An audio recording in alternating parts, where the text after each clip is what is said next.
Hi, and welcome to our Blossoms video on earthquakes. I'm Zach Adam. I'm an Earth and Space scientist with Teachers Without Borders. Every year, thousands and sometimes millions of people wake up to find that their communities have been destroyed by the release of more energy than the largest atomic bomb ever created. Houses are destroyed, buildings have collapsed, entire cities and communities are shattered.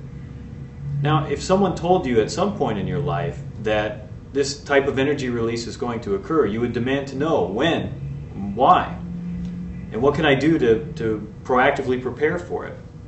Well, this release of energy I'm talking about is not attributed to climate change, it's not attributed to aliens attacking from outer space, it's not attributed to war. What I'm talking about is earthquakes.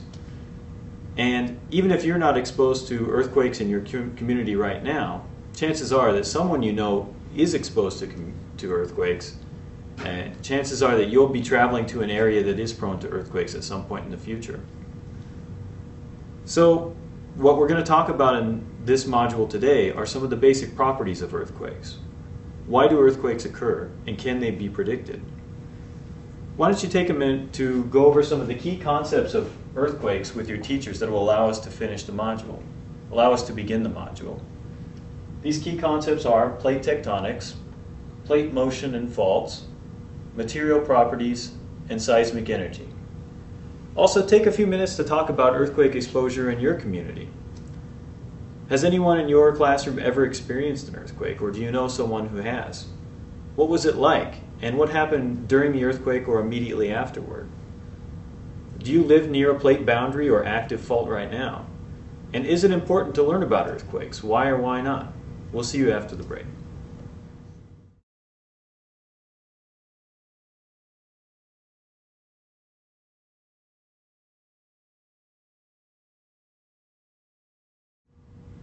Welcome back. Now that you've had a chance to discuss earthquake exposure in your community or other reasons why it's a good idea to understand earthquakes, we're going to gather and assemble the materials we need to complete the setup. All of these materials are simple, inexpensive, and can be found at most hardware stores. The materials you're going to need are a tape measure, a rubber band, 2 wood blocks with eye screws, a piece of sandpaper, and a sanding belt. So to get this setup constructed, you're going to secure the sanding belt to the surface of the table. You're going to take the wooden block with the sandpaper glued to the bottom and apply it face down with the sandpaper surfaces touching to the sanding block, or to the sanding belt. The block with the eye screw on it goes at the end so that the eye screw itself is mounted toward you, mounted horizontally. And you're going to take the rubber band and apply it to the end of the tape measure like this so that it can be threaded through the eye screw and attached to the other eye screw that's on the sandpaper block. And at that point you have your setup constructed. To operate the setup, you're going to pull smoothly and steadily on the tape measure, and at that point your setup will be ready to go. But before you run the setup, we're going to ask you to predict what's going to happen to the setup. And some of the key concept challenge questions are, what's going to happen when you pull smoothly and steadily on the tape measure? Why is the system going to behave that way? And can you describe the energy flow through this system? Where is the energy going in and where is it going out? After you've had a chance to discuss what your predictions are, to explain why you think your predictions are going to occur, and then to compare it to the actual behavior of the setup, we'll come back to see how you've done and how your predictions matched up to the actual behavior of the system.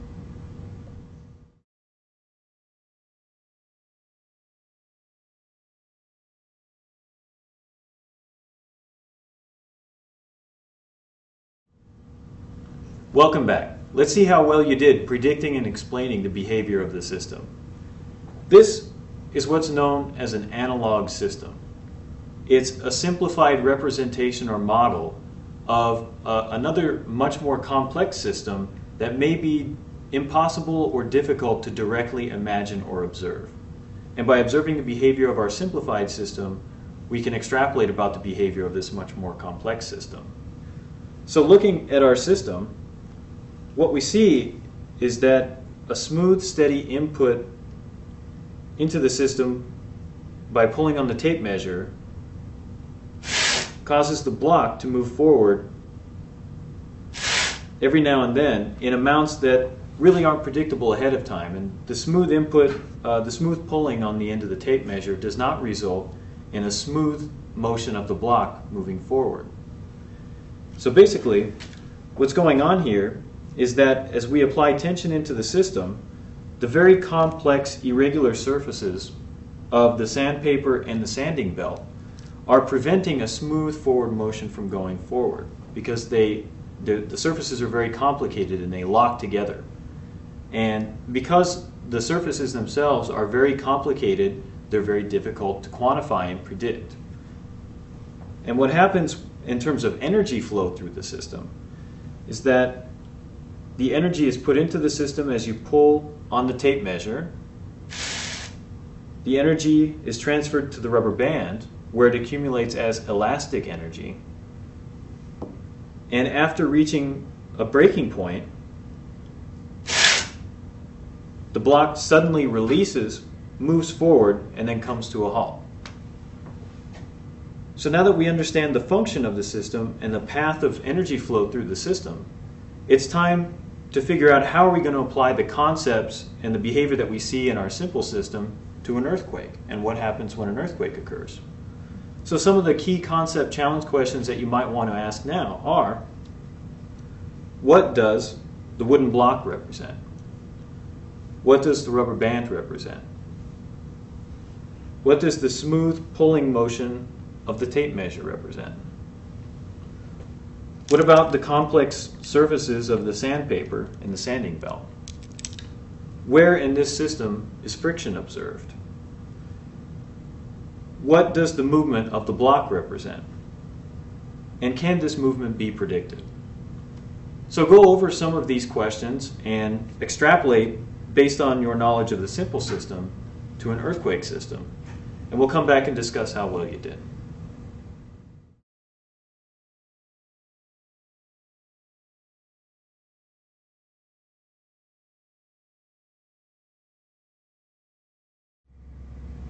Welcome back. Now that you've had a chance to answer the questions posed to you before the break, we'll go over and see how our analog system is useful for visualizing earthquakes and answering the question, can earthquakes be predicted? But before we go over the analog system, we should review what we know about the Earth itself and behavior of the crust. The Earth's surface is broken up into pieces. Scientists call these pieces plates. The plates move relative to each other. This is called plate tectonics. These plates themselves can deform or change shape as a result of these plate motions and can store energy as they deform and change shape. But sometimes they don't deform. Sometimes they break. These breaks in the surface are called faults. And when motion occurs relative to this fault, a displacement can occur, and that's when earthquakes can occur. So let's look at our analog system and look at the connections we can make between this large behavior of the Earth and small behavior of our analog system. The surface, the wood block with the sandpaper itself, represents an active fault section. As the student pulls on the tape measure, this is an analog for the large-scale movement of plate motions that can occur on the surface of the Earth. These plate motions can cause deformation of the material surrounding the fault, as represented by the rubber band and the accumulation of elastic energy within the rubber band. Friction occurs at the fault contact surface, at the active fault section, as observed here between the sandpaper and the sanding belt. The movement of the block itself represents an earthquake, the release of seismic energy along a fault. But how and why does this energy build up? What we see in the setup is that the buildup of the energy occurs because friction between the block and the sanding belt do not allow the forward smooth motion of the block. This is basically an analog for an earthquake. So based on what you've seen here, we can ask the question, can earthquakes be predicted? Take a minute to discuss it amongst yourselves, and we'll come back and wrap up the lesson.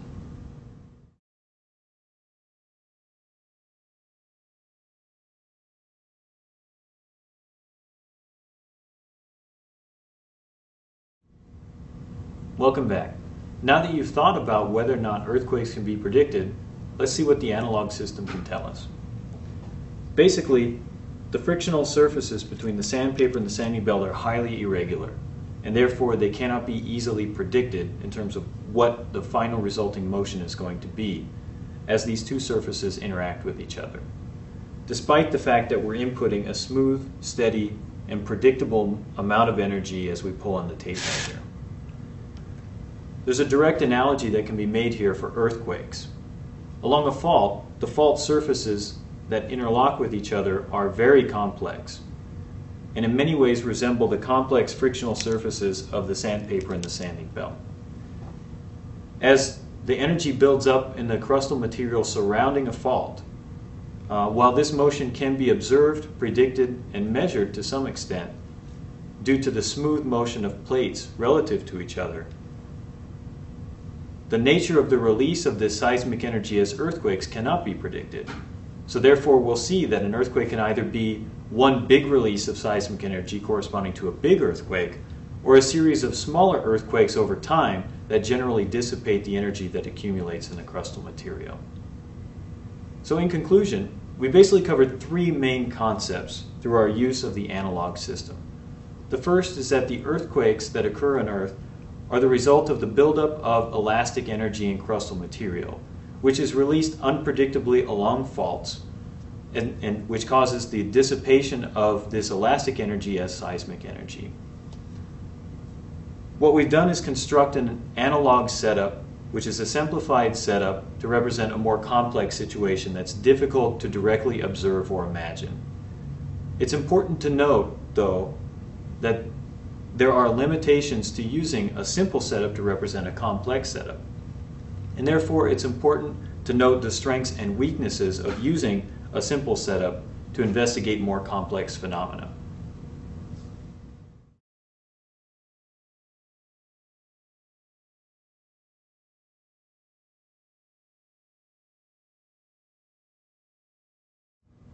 Before concluding this activity, I'd like to leave you with a few reflection questions that will help you explore the limitations of using this analog setup to explore and explain the behavior of earthquakes.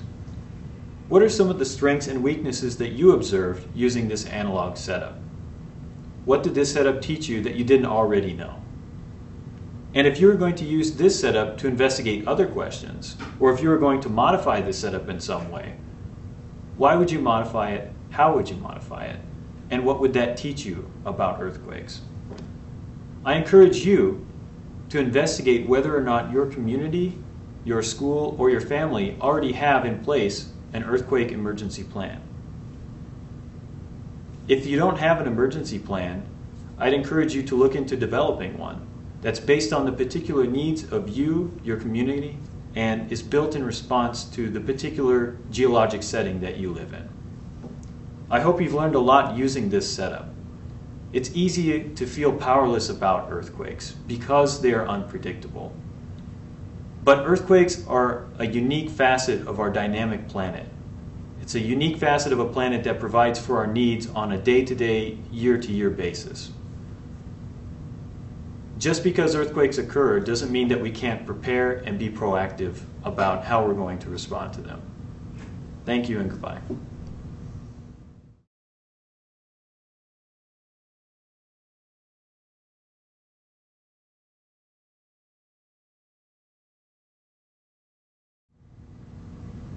Hi, I'm Zach Adam with Teachers Without Borders.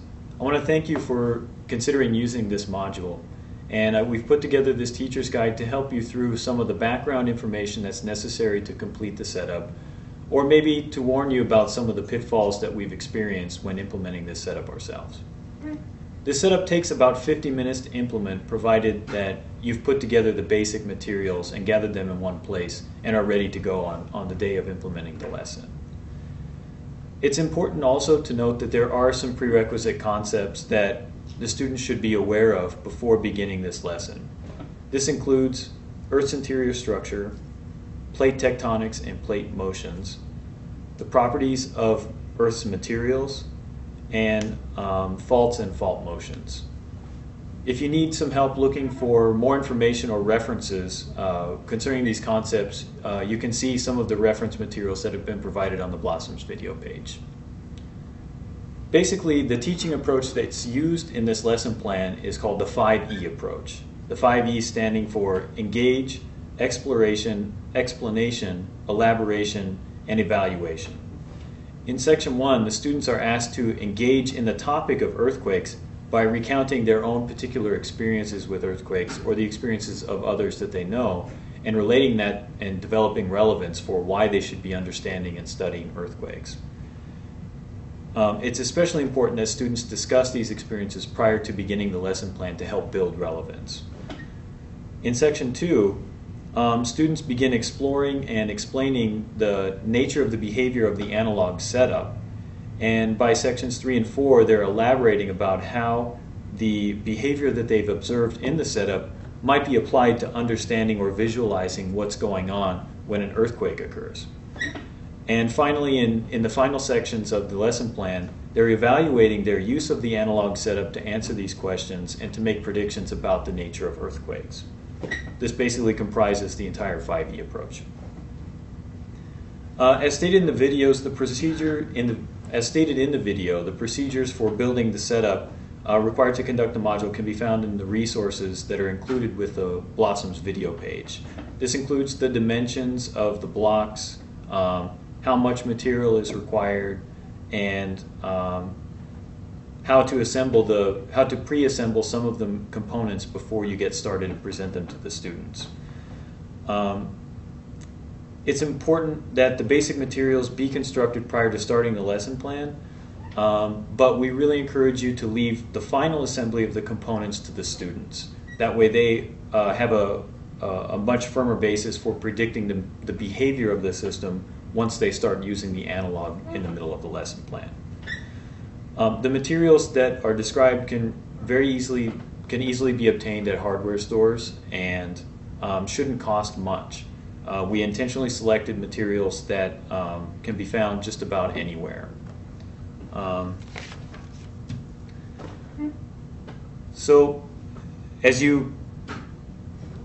We also recommend that you make sure that you try the setup before implementing it in your class, mainly because the materials themselves that you pick out or that might be available to you might be different than the ones that we've used in the video. This might include sandpaper that has a different roughness, or a rubber band that has a different elastic strength. Variations in these very important properties of the setup can result in behavior that's not exactly as observed in the video. For example, a very stiff rubber band won't demonstrate the accumulation of much elastic energy, or a sandpaper that's extremely rough might grip the wooden block so much that it can't move forward on a periodic basis. We also note that we found that what works best is to have sandpaper of different grits so that they have a good mix of gripping properties when combined with the rubber band and demonstrating the kind of lunging and halting motion of the wooden block that corresponds to an earthquake.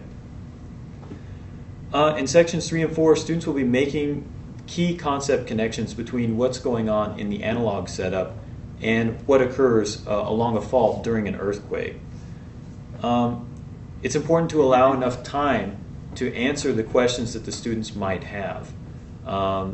In drawing together these connections, students might ask questions that come out of the blue, or that to explain and elaborate upon the nature of what's going on in the analog setup and what that means in terms of behavior that occurs along an actual fault section. And it's really important not to rush the responses of your responses to the students' questions at that time. So we really recommend leaving quite a bit of time to make sure everyone's on the same page.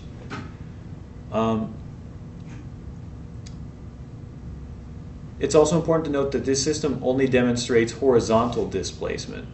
And in fact, even with this setup, with the fact that the sandpaper surfaces themselves are horizontal, for some students this might be a little confusing because faults can come in a variety of different orientations, horizontal, vertical, and everywhere in between. This is also another common pitfall that you might want to be prepared to respond to when the students bring it up. For more advanced students or students who want to further explore the setup, there are a number of different extension activities and questions that you might want to pose to them. For example, some students may have a sufficient grasp of physics, depending upon where they are in their school training, that they might actually be at a level where they can begin to quantify some of the basic physical parameters of the system. Just as a suggestion, some of the properties that can be quantified include the elasticity of the rubber band and the amount of energy that is stored for a given displacement of the rubber band, and the coefficient of friction measured between the wooden block and the sand belt surface.